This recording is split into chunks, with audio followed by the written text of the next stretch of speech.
大家好，我是小菜花，今天和大家分享家常好吃的虎皮凤爪。鸡爪1斤，现在把鸡爪处理一下，把鸡爪的指甲剪掉。接着把全部剪好指甲的鸡爪冷水下锅，再放入几片姜片，倒入些料酒，边煮边撇去上面的浮沫。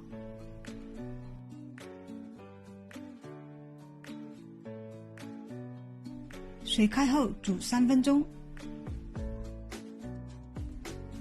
再把鸡爪捞起，控水，一定要沥干水。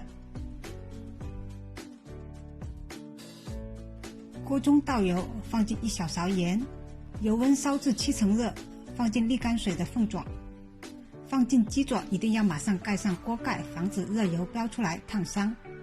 中火炸，翻动鸡爪的时候，一定要借助锅盖挡在前面，防止被热油烫伤。鸡爪炸至金黄，捞起，控油。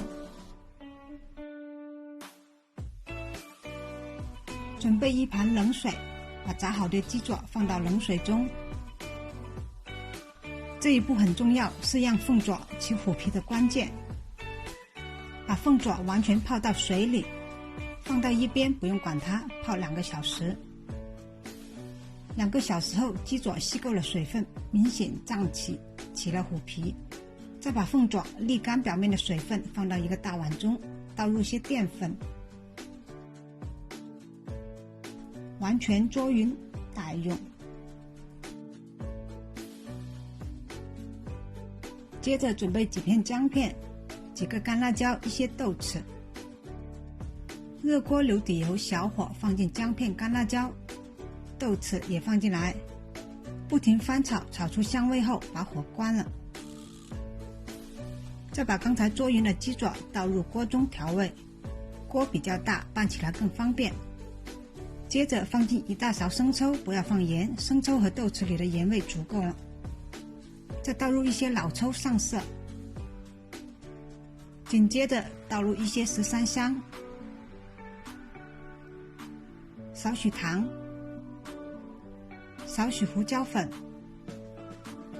一些蚝油，再不停地翻拌均匀，让凤爪均匀入味上色。